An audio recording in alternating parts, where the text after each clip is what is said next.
అన్న ఈ summer holidays కైనా వండర్లాండ్ వెళ్దాం నాన్న. వెళ్దాంలే నాన్న. ఏమే మీ అమ్మోళ్ళు ఒక 50,000 అప్పు అడగమన్నాగా అడిగావా? ఫస్ట్ తీసుకున్న అప్పు తీర్చండి అని చెప్పి కోపంగా ఫోన్ పెట్టేశారు. ఆ పెద్దయ్య ఎలా ఉన్నారు?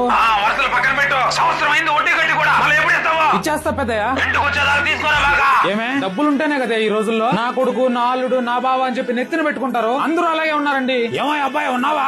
సార్ ఈ నెల ఎలా వల్ల రెంట్ ఇచ్చేస్తాను సార్. ఇద్దు లేవయ్యా. అయినా నేను వచ్చింది రెంట్ గురించి కాదులే. రేపు నా మనవరాల ఫంక్షన్ ఒకటి పెట్టుకుంటున్నావా? నేను ఖచ్చితంగా ఇంట్లో ఉండి జరిపించాలి. మరి భలేవాడు. సరే సార్. సర్లే కానీ ఏంటి ఈ మధ్య ఎప్పుడు టెన్షన్ గా కనబడుతున్నావు? అది ఎప్పుడు ఉండేదే కదా సార్. ఎంత సంపాదించిన చేతిలో ఒక్క రూపాయి మిగలటం లేదు. ఏదో ఒక సమస్యలు వచ్చి పడుతున్నాయి. దానికి తోడు ఇంట్లో ఆరోగ్య పరిస్థితులు ఒక పక్క. చెప్తున్నాను తప్పుగా అనుకోబాక. నా మాటిని ఒకసారి జాతకం చూపించండి. ఈ రోజుల్లో ఏం జాతకాలు సార్? నేను కూడా మొదట్లో నీ మాదిరిగానే అనుకునేవాడినయ్యా. ఇంట్లో ఏదో ఒక సమస్యలు, వ్యాపారంలో నష్టాలు, ఆరోగ్య సమస్యలు ఒక పక్క. అటువంటి టైంలో మహానుభావుడు గురువు గారు లక్ష్మణ్ రాజు గారి గురించి తెలిసింది. ఆయన దగ్గర ఒక్కసారి జాతకం చూపించామయ్యా. మన సమస్యకు తగ్గట్టు తమలపాకులు అంచనా వేసి మన సమస్యకు సరైన పరిష్కారం చూపిస్తాడు ఆయన. మరి ఎలా కలవాలి ఆ గురువు గారిని? ఏం లేదు నాయన, ఇదిగో ఇక్కడ ఇచ్చిన నంబర్ కి డైరెక్ట్ గా ఒకసారి ఫోన్ చేసి మాట్లాడండి. మన సమస్య ఏదైనా సరే, ఆరోగ్య సమస్యలు, కుటుంబ సమస్యలు, వ్యాపార సమస్యలు, నరదృష్టి, కోర్టు సమస్యలు, ఇలాంటి ఎటువంటి సమస్యలు ఉన్నా సరే కేవలం 5 రోజుల్లోనే సరైన పరిష్కారం చూపిస్తాడు ఆయన.